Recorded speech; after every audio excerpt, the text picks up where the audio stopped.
Hello Ram Ram Radhe Radhe सभी को। Welcome to teaching career. आज हम जीएस प्रैक्टिस सेट 1 को रिवाइज कर लेते हैं। नवीन सर का जो नायक बैच 2.0 चल रहा है उसी का प्रैक्टिस सेट है।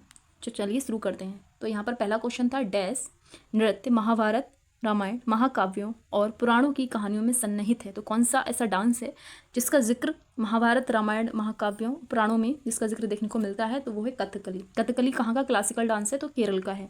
इसके अलावा मोहिनी अट्टम भी केरल का क्लासिकल डांस है। क्लासिकल डांस जो है वो कितने हैं? 8 अकॉर्डिंग टू संगीत नाटक अकेडमी। संगीत नाटक अकेडमी के द्वारा जो बताए गए हैं वो कितने हैं? 8। लेकिन कल्चरल मिनिस्ट्री 9 मानती है। तो 9th नंबर का कौन सा मानती है? छऊ। छऊ के 3 प्रकार हैं। मयूरभंज छऊ जो ओडिशा में परफॉर्म होता है, सरायकेला छऊ जो झारखंड में होता है, पुरुलिया छऊ जो वेस्ट बंगाल में होता है। आंध्र प्रदेश का क्लासिकल डांस कौन सा है? कुचिपुड़ी है, कृष्णा जिले में है और कुचेलापुरम जो गांव है वहाँ से इसकी उत्पत्ति हुई है। असम में देखा जाए तो सतरिया है। 8th नंबर का क्लासिकल डांस यही है सबसे नया और 2000 में सन 2000 में इसको शामिल किया गया था क्लासिकल डांस की कैटेगरी में। ठीक है, न्यूएस्ट डांस है, 500 वर्ष पुराना है और इसके संस्थापक कौन है? श्रीमद शंकर देव। तमिलनाडु का क्लासिकल डांस देखा जाए तो भरतनाट्यम है और ये सबसे पुराना है, 2000 साल पुराना इसे माना जाता है। ठीक है, फिर है मणिपुर का मणिपुरी है और नॉर्थ इंडिया में कथक परफॉर्म किया जाता है बेसिकली यूपी में। कोकबुरोक भाषा कहाँ की है? त्रिपुरा की है। कोंकणी गोवा की है। मलयालम केरल की भाषा है। अबाउट कथकली यानी कि कथकली डांस के बारे में कुछ फैक्ट हम देख लेते हैं। तो इसमें एक नायक होता है, इसका नाम जैसे पाचा बोलते हैं नायक को, खलनायक को काथी बोलते हैं। मुद्राएं कितनी होती हैं? 24। मेकअप 5 प्रकार के होते हैं कथकली डांस में। भाषा मणि प्रबलम बोली जाती है। मणि प्रबलम दोनों का मिक्सचर है, मलयालम प्लस संस्कृत का मिक्सचर है ये। फिर नेक्स्ट क्वेश्चन है क्वेश्चन नंबर 2।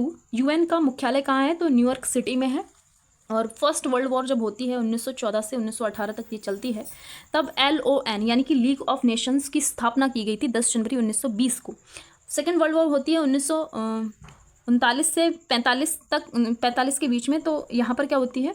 UNO यानी कि यूनाइटेड नेशन ऑर्गेनाइजेशन की स्थापना होती है और ये 24 अक्टूबर 1945 को होती है। 51 देश इसमें साइन करते हैं। तो 51 नंबर का कौन सा देश होता है? पोलैंड होता है। UN के 6 अंग हैं, 6 ऑर्गन हैं। 5 के हेडक्वार्टर न्यूयॉर्क में है जबकि 1 यानी कि इंटरनेशनल कोर्ट फॉर जस्टिस, इसका हेडक्वार्टर आपको देखने को मिलेगा हेग में। हेग कहाँ है? नीदरलैंड के अंदर है। इंटरनेशनल कोर्ट फॉर जस्टिस इसमें 15 जो है जजेस होते हैं और कोरम के लिए 9 जजेस की बेंच बुलाई जाती है। फिर लिखा है UN की लैंग्वेज क्या है? तो यहाँ पर इंग्लिश और फ्रेंच है। इसके अलावा चीनी, अरबी, रशियन और स्पेनिश भी है इसमें। UN में कितने चैप्टर हैं? 19 चैप्टर हैं। आर्टिकल्स 111 हैं। मेंबर्स कितने हैं? 193 हैं। सबसे लास्ट में कौन है? 193 नंबर का मेंबर कौन है? तो साउथ सूडान हो जाएगा। UN सुरक्षा परिषद, UN सिक्योरिटी काउंसिल जो है इसमें 15 मेंबर हैं, 10 टेम्पररी और 5 परमानेंट। टेम्पररी मेंबर 2 वर्ष के लिए चुने जाते हैं और भारत इसमें 8 बार बन चुका है टेम्पररी मेंबर UN का। जापान सबसे अधिक बार बना है, 12 बार। ठीक है, USA, ब्रिटेन, चाइना, फ्रांस और रशिया ये सब परमानेंट मेंबर हैं UN के। ठीक है, फिर लिखा है 1 वर्ष में 5 देश जो हैं वो अस्थायी चुने जाते हैं यानी कि नॉन परमानेंट मेंबर चुने जाते हैं। भारत पहली बार 1950 में चुना गया था पर इसका जो UN का टेम्पररी मेंबर। ठीक है, क्वेश्चन नंबर 3 है अल्फ्रेड नोबेल के बारे में। इन्होंने इन्वेंट क्या किया था? डायनामाइट को इन्वेंट किया था। इनके नाम पर नोबेल प्राइज भी दिए जाते हैं। इनकी बर्थ होती है 1833 में, डेथ 1896 में और देश कौन सा है? स्वीडन इनका देश है। नोबेल प्राइज की घोषणा होती है 1900 में, पहली बार 1901 में दिया गया था। शुरुआत में 5 फील्ड में नोबेल प्राइज दिए जाते थे। वो 5 फील्ड कौन कौन से हैं? तो फिजिक्स, केमिस्ट्री, मेडिसिन, लिटरेचर और पीस, इन 5 फील्ड में दिए जाते थे। पीस का जो अवार्ड है वो स्टार्टिंग संसद के द्वारा दिया जाता है, स्टोटिंग, और स्टोटिंग संसद किसकी है? नॉर्वे की है। ठीक है, इसके अलावा जो 6 नंबर का जो है फील्ड है वो है इकोनॉमिक्स का फील्ड। ठीक है, इकोनॉमिक्स का फील्ड कब इसमें जोड़ा गया था? 1969 में। ठीक है, फिर लिखा है नोबेल प्राइज का अनाउंस मंथ कौन सा होता है? अक्टूबर। ठीक है, ओस्लो में इन्हें अनाउंस किया जाता है लेकिन दिए कहाँ जाते हैं? स्टॉकहोम में। और कब दिए जाते हैं? 10 दिसंबर को दिए जाते हैं। सबसे कम आयु में जो नोबेल प्राइज मिला था वो मलाला यूसुफजई हैं, 17 वर्ष की आयु में इन्हें दिया गया था। इनकी बुक है BR डिस्प्लेस्ड। इसके अलावा I Am मलाला भी इनकी किताब है। सबसे कम उम्र के जो सबसे अधिक उम्र के जो हैं उनका नाम क्या है? Good enough. इनको मिला है 93 ईयर्स की एज में। ठीक है, फिर लिखा है नेक्स्ट क्वेश्चन है 4th नंबर का। Air transport was introduce in India. Bharat में जो वायुयान है जो उसको कब इंट्रोड्यूस किया गया था? 1911 में। प्रयागराज से नैनी हवाई बाईप्लेन गई थी और हम्बर बाईप्लेन गई थी और हवाई डाक सेवा भी विश्व की पहली जो है वो शुरू की गई थी। 1932 में टाटा एयरलाइंस बना। 1946 में एयर इंडिया इसका नाम हो गया था। हवाई परिवहन जो है अंडर सिविल एविएशन मिनिस्ट्री के अंदर आती है। नागरिक उड्डयन मंत्रालय। और भारत का पहला हवाई अड्डा जुहू है, 1928 में बना था मुंबई में। सबसे बिजिएस्ट जो एयरपोर्ट है वो है इंदिरा गांधी हवाई अड्डा कहाँ है, नई दिल्ली में है। और बिगेस्ट जो है सबसे बड़ा हवाई अड्डा है वो राजीव गांधी है, हैदराबाद में। और 100 नंबर का जो एयरपोर्ट है वो है पाक्यांग, सिक्किम के अंदर, ठीक है, वो 100 नंबर का है। फिर लिखा है वायुयान संधि कब होती है, तो 1934 में होती है वायुयान संधि। सौर ऊर्जा संचालित फर्स्ट एयरपोर्ट कौन सा है, जो कि वर्ल्ड का है, भारत का तो है, वर्ल्ड का भी है, वो है कोचीन एयरपोर्ट। पीपीपी मॉडल पर जो है वो आधारित है। पीपीपी का फुल फॉर्म क्या है, पब्लिक प्राइवेट पार्टनरशिप, ठीक है, पीपीपी मॉडल पर आधारित है। 2011 जनगणना दशक की वृद्धि कितनी थी, तो 17.64% थी। और ये क्वेश्चन नंबर 5 पे आ गए हम। सबसे ज़्यादा डिकेड ग्रोथ जो देखी जाए दशक की वृद्धि देखने को मिलती है वो है 24.80, 1961 से 71 वाली जो जनगणना थी उस टाइम पर। सबसे कम जो डिकेड ग्रोथ देखने को मिली वो माइनस में मिली थी, -0.3%, ठीक है, 3%, 1911-21 के बीच में देखने को मिली थी, ठीक है। तो 2011 जनगणना के बारे में कुछ फैक्ट हैं यहाँ पर लिखा है। घनत्व जो है कितना था, 382 था। लिंगानुपात 943 था। चाइल्ड सेक्स रेशियो, जो बाल लिंगानुपात था वो कितना था, 919 था। साक्षरता कितनी थी 2011 जनगणना के अनुसार, तो 74.04% थी। इसमें मेल जो लिटरेसी रेट था वो 82.10 था, और वही फीमेल लिटरेसी रेट जो था वो 65.46% था।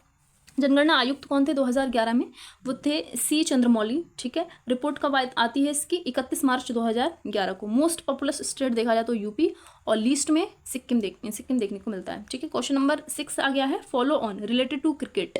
फॉलो ऑन जो टर्म है वो क्रिकेट में रिलेटेड है, लेकिन किस टाइप के क्रिकेट में, ओनली टेस्ट मैचेस में, ठीक है। 200 रनों का अंतर जो होता है उसी को बोलते हैं फॉलो ऑन। T20 फॉर्मेट में देखा जाए तो पावर प्ले होता है जो 6 ओवर का होता है, और एक बॉलर जो है 4 ओवर मैक्सिमम फेंक सकता है इसमें T20 में। ओडीआई में एक बॉलर मैक्सिमम 1 ओवर फेंकेगा। और जो DLS एक है डकवर्थ लुईस सिस्टम, ये बारिश में उपयोग किया जाता है इसका, यानी कि शुरुआत कब हुई थी, 1997 में जिम्बाब्वे वर्सेस इंग्लैंड का जब मैच हो रहा था तब इसका उपयोग किया गया था। टेस्ट क्रिकेट में जो है इसका प्रयोग नहीं किया जाता, बाकी के जितने भी मैचेस हैं सब में होता है, केवल जो टेस्ट क्रिकेट है उसको छोड़कर। DRS एक पद्धति होती है डिसीजन रिव्यू सिस्टम, ये पहली बार कब यूज़ हुई थी 2008 में इंडिया वर्सेस श्रीलंका का जब मैच हो रहा था। DRS से आउट जो है पहला खिलाड़ी वो है वीरेंद्र सहवाग, इंडियन ही हैं, ठीक है, वर्ल्ड के पहले हैं। और T20 फॉर्मेट के जो है पहले कैप्टन भी हैं वीरेंद्र सहवाग। फिर लिखा है पिंक बॉल के फर्स्ट कैप्टन कौन है, विराट कोहली। पहला ODI कप्तान कौन है, अजीत वाडेकर। टेस्ट मैच जो है वो 5 डेज का होता है, 90 ओवर होते हैं इसमें। लंच टाइम कितना होता है, 40 मिनट का होता है। टी ब्रेक 20 मिनट का होता है। इनिंग्स ब्रेक 10 मिनट का होता है इसमें। फिर लिखा है ODI में बाकी टाइम नहीं है, लेकिन ये जो इनिंग्स ब्रेक हुआ है वो है 10 मिनट का। T20 में भी इनिंग्स ब्रेक जो है वो 10 मिनट का है। नेक्स्ट जो क्वेश्चन है वो है रेत समाधि उपन्यास, ये किसका है, तो गीतांजलि श्री का है। इसके अलावा इनकी किताबें कौन सी हैं, तिरोहित और द एम्प्टी स्पेस भी गीतांजलि श्री की किताबें हैं। रेत की समाधि जो उपन्यास है उसके लिए बुकर इंटरनेशनल अवार्ड मिला था 2022 में, ठीक है। और इंग्लिश की स्पेलिंग गलत होगी, इंग्लिश ट्रांसलेशन इसका डेजी रॉकवेल ने किया था। फिर लिखा है बुकर इंटरनेशनल जो अवार्ड है 2005 में इसकी शुरुआत होती है। इसके अलावा बुकर अवार्ड, इसको मेन बुकर भी बोलते हैं, उसकी शुरुआत 1969 में होती है, दोनों अलग अलग हैं, ठीक है। झुम्पा लाहिरी की किताबें देखी जाए तो वेयर अबाउट्स है, इंटरप्ट ऑफ मेलोडीज है, द लोलैंड है, द नेम शेक, इनकी किताब है किनकी, झुम्पा लाहिरी की। नेक्स्ट क्वेश्चन है क्वेश्चन नंबर 8, गवर्नर जनरल का जो पद है वो किस एक्ट के तहत आया था, तो 1773 रेगुलेटिंग जो एक्ट था उसके तहत। बंगाल का पहला गवर्नर कौन था, क्लाइव था। बंगाल का पहला गवर्नर जनरल हेस्टिंग था, 1773 के रेगुलेटिंग एक्ट से इसका पद बना था। फिर भारत का गवर्नर बेंटिक था 1833 के एक्ट से, और भारत का जो वाइसराय था वो कैनिंग था 1858 के एक्ट से। ये फर्स्ट हैं सारे, ठीक है। कोलकाता में सुप्रीम कोर्ट 1774 में इसकी स्थापना होती है सुप्रीम कोर्ट की, और यहाँ पर जो चीफ जस्टिस थे वो कौन थे, एलिहाज एम्पे थे। इसके अलावा 3 अदर जजेस भी थे, चैम्बर्स, लेमिस्टर और हाइड। फिर लिखा है रेगुलेटिंग जो एक्ट था वो पेश किया गया था 18 मई 1773 को, फेडरिक नॉर्थ ने इसे पेश किया था, इसको नॉर्थ एक्ट भी बोलते हैं। फिर लिखा है पिट्स इंडिया एक्ट 1784 वाला, जिसमें 2 संस्थाएं बनी। जो 2 संस्थाएं कौन कौन सी थी, BOD और BOC, board of director, board of council. तो ये जो बोर्ड ऑफ काउंसिल थी, भारतीय राजस्व से इसमें पैसा जाता था, इसके जितने भी मेंबर्स थे उनके लिए। 1793 में जो एक्ट आता है, ठीक है, भारतीय राजस्व से जो पैसा था वो दिया जाता था इस एक्ट के तहत, और 6 मेंबर्स थे इसमें। राजनीतिक कार्य के लिए वीओसी को बनाया गया था। वीओडी में 24 सदस्य थे और व्यापारिक कार्यों को देखने के लिए वीओडी को बनाया गया था। 1813 का जो एक्ट था वो ईस्ट इंडिया कंपनी का मोनोपोली खत्म किया गया था इस एक्ट के तहत 1813 के, और इसी एक्ट के तहत ईसाई मिशनरी जो है वो भारत में प्रवेश कर गए, भारत में आने लगे थे। फिर लिखा है क्वेश्चन नंबर 9, भारत सरकार अधिनियम 1919 बेस्ड ऑन किस पर आधारित है? तो ये मॉन्टेग्यू चेम्सफोर्ड रिफॉर्म पर आधारित है। प्रांतों में द्वैत शासन शुरू किया गया इस एक्ट के तहत। भारत में विधान परिषद को 2 सदनों में बांटा गया। तो 2 सदन में उच्च सदन को क्या बोला गया था? राज्य परिषद। निम्न सदन को केंद्रीय विधानसभा बोला गया था। उच्च परिषद यानी कि राज्य परिषद में कितने सदस्य थे? 60 मेंबर थे। वहीं केंद्रीय विधानसभा में 145 मेंबर थे। वायसराय की कार्यकारी परिषद में भारतीय होना आवश्यक समझा गया इस एक्ट के तहत। नेक्स्ट क्वेश्चन नंबर 10 है, गवर्नमेंट ऑफ इंडिया एक्ट 1935 दास्ता का एक नया अधिकार पत्र कहा था जवाहरलाल नेहरू ने इस एक्ट को। केंद्र में द्वैत शासन जो है वो शुरू हुआ और प्रांतों में इसका खत्म किया गया द्वैत शासन को। प्रांतीय सरकार जो है 1937 के एक्ट से 1935 के एक्ट से 1937 में गठित की गई थी। बर्मा को सेपरेट कर दिया गया था भारत से। बर्मा मतलब म्यांमार आज के टाइम पर देखने को मिलता है। 1937 में किया गया था, लेकिन इसी एक्ट के तहत। संघीय अदालत एक फेडरल जो है कोर्ट की स्थापना की गई थी 1937 में, जिसमें क्या थे? जज थे कितने? 7, और चीफ जस्टिस कौन थे? मॉरिस गोयर थे। फिर लिखा है आरबीआई की स्थापना भी इसी एक्ट के तहत होती है। शक्तियों का विभाजन, यानी कि आज के टाइम पे हमें 3 लिस्ट देखने को मिलती हैं, यूनियन, स्टेट एंड कंकरेंट, वो इसी एक्ट के तहत हमें इंट्रोड्यूस करी गई थी। फिर क्वेश्चन नंबर 11 है, भारतीय स्वतंत्रता अधिनियम पारित किया गया था, कब किया गया था? जुलाई 1947 को। माउंटबेटन योजना, डिकी वर्ल्ड या फिर बाल्कन प्लान? बाल्कन प्लान किसने बोला था? नेहरू जी ने इसको बोला था।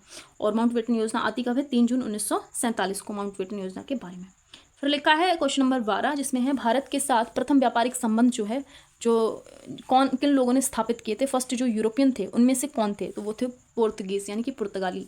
वास्को डी गामा आया था 1498 में पहली बार कालीकट तट यानी कि केरल में, और राजा जमोरिन ने इसका स्वागत किया था। पथ प्रदर्शक कौन था वास्को डी गामा का? तो वो थे अब्दुल मजीद। ठीक है, और उसके बाद वास्को डी गामा 1502 में भी आया और 1524 में भी आया था। फिर लिखा है दूसरा पोर्तुगीज कौन था? दूसरा पुर्तगाली 1500 में आया था पेड्रो कैब्रल। इसके अलावा वॉर्थोलेम्बो और डियाज भी इसके साथ थे। पुर्तगाली पहली फैक्ट्री खुली थी 1503 में कोचीन में। दूसरी फैक्ट्री पुर्तगाली खुली थी 1505 कन्नूर में। पुर्तगाली शक्ति का वास्तविक संस्थापक कौन था? तो पुर्तगाली शक्ति का वास्तविक अल्फांसो डी अल्बुकर्क। ठीक है, इसका आंसर लिखा है अल्फांसो डी अल्बुकर्क जो है वो इसका वास्तविक संस्थापक था। पहला गवर्नर कौन था जो पुर्तगाली आया था? वो था अल्मीडा। ब्लू वाटर पॉलिसी इसने शुरू की थी 1505 से 1509 तक ये भारत में रहा। 1505 में आया था, और कार्टेज सिस्टम इसने शुरू किया था। सेकंड गवर्नर था अल्बुकर्क जो था वास्तविक संस्थापक पुर्तगाली शक्ति का। 1509 में आया था, 1515 तक ये भारत में रहा। 1510 में इसने गोवा जीता था। पुर्तगाली जो है सबसे लंबे समय तक रहे, यानी कि 19 दिसंबर 1961 को इनको लिए भारत से जाने के लिए ऑपरेशन विजय चलाया गया था। गोवा से ये गए थे 1961 में। क्वेश्चन नंबर 14 है जो है ईस्ट इंडिया कंपनी के समय इंग्लैंड शासक कौन था? Elizabeth first. ठीक है, एलिजाबेथ जो महारानी एलिजाबेथ ने ईस्ट इंडिया कंपनी को पूर्व में व्यापार करने हेतु राजकीय अध्यादेश चार्टर जारी किया था 31 दिसंबर 1600 को। ठीक है, और 15 वर्षों की मोनोपोली दे दी गई थी ईस्ट इंडिया कंपनी को। जो कंपनी बनी थी वो बनी थी 1599 में। ठीक है, इंग्लैंड के अंदर, और किसके द्वारा? वाई मर्चेंट एडवेंचर्स के द्वारा। मुगल शासक इस समय पर भारत में कौन था? तो वो था अकबर। क्वेश्चन नंबर 16 है, कोस्ट लाइन स्टेट कितने हैं? तो 9 हैं। कितने राज्य हैं? जो तटीय राज्य हैं हमारे कितने हैं? 9 हैं। ठीक है, 7516.6 किलोमीटर बाउंड्री है, लेकिन न्यू सेंसस के अकॉर्डिंग न्यू जो डाटा कलेक्ट हुआ है वो है 11,098 किलोमीटर की बाउंड्री है।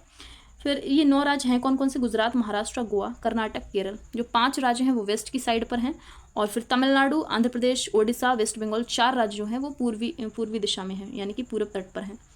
लॉन्गेस्ट जो सीमा है समुद्र से लगती है वो है गुजरात की। सेकंड नंबर पे कौन है? आंध्र प्रदेश है। ये इनका कितना किलोमीटर है वो है। ठीक है, तमिलनाडु नंबर 3 पे है। फिर क्वेश्चन नंबर 17 है, 9 डिग्री चैनल जो है किसको सेपरेट करता है? तो कावारत्ती और मिनुकाई के बीच में स्थित है 9 डिग्री चैनल। कावारत्ती कहाँ है? लक्षद्वीप में। मिनुकाई भी है। ठीक है, कावारत्ती कैपिटल है किसकी? लक्षद्वीप की। भारत की मुख्य भूमि जो है वो शुरू होती है साउथ से लेकर, यानी कि भारत का नक्शा नीचे की साइड पर इस तरह से है। तो यहाँ पर क्या है? तो 8 डिग्री पॉइंट कितने 4 मिनट से जो है मुख्य भूमि जो है ऊपर के लिए वो शुरू होती है भारत की। ठीक है, क्वेश्चन नंबर 18 है, भारत का सदर्न मोस्ट जो पॉइंट है वो है इंदिरा पॉइंट। कौन सा पॉइंट, इंदिरा पॉइंट है। इसके और भी नाम है, पिग्मेलियन पॉइंट या फिर पार्सन पॉइंट भी इसको बोलते हैं। ईस्टर्न मोस्ट पॉइंट है अरुणाचल प्रदेश में किविथु। वेस्टर्न मोस्ट है यानी कि जो पश्चिम की तरफ है वो है गुजरात में गुहार मोती। फिर नदर्न मोस्ट उत्तर में है इंदिरा कॉल, लद्दाख में है, जो 37 डिग्री 6 मिनट जो है उस पर है, ठीक है। साउथ टू नॉर्थ में देखी जाए तो कितनी किलोमीटर है, भारत की जो क्षेत्रफल है वो है 3214 किलोमीटर लंबाई। फिर लिखा है 8 डिग्री 4 मिनट से 37 डिग्री 6 मिनट उत्तरी अक्षांश पर है भारत। और वेस्ट टू ईस्ट में देखी जाए तो 2933 किलोमीटर जो है वो एरिया है। और यहाँ पर 68 डिग्री 7 मिनट से 97 डिग्री 25 मिनट पूर्वी देशांतर है भारत, ठीक है। फिर लिखा है कर्क रेखा जो है भारत के जो ट्रॉपिक ऑफ कैंसर है वो कितने राज्यों से गुजरती है, 8 राज्यों से। Gujarat, Rajasthan, Madhya Pradesh, Chhattisgarh, Jharkhand, waste Bengal, Tripura and Mizoram. मित्र पर गमछा जार, ये ट्रिक भी है इसे याद करने की, बाकी इस तरह से भी याद कर सकते हैं। प्रधान मध्याह्न रेखा जो है वो 82.5 डिग्री पूर्वी देशांतर से गुजरती है। यूपी, एमपी, छत्तीसगढ़, आंध्र प्रदेश और ओडिशा, इन 5 राज्यों से ये जो प्रधान मध्याह्न रेखा है वो गुजरती है। फिर नेक्स्ट क्वेश्चन नंबर लास्ट है 20वां, सेंट्रल मॉनेटरी पॉलिसी अथॉरिटी, ये किसके पास है, कौन इसको रेगुलेट करता है, तो वो है आरबीआई, ठीक है। तो ये थी हमारी क्लास का रिवीजन। थैंक्स फॉर वॉचिंग, मिलते हैं नेक्स्ट वीडियो में, बाय बाय।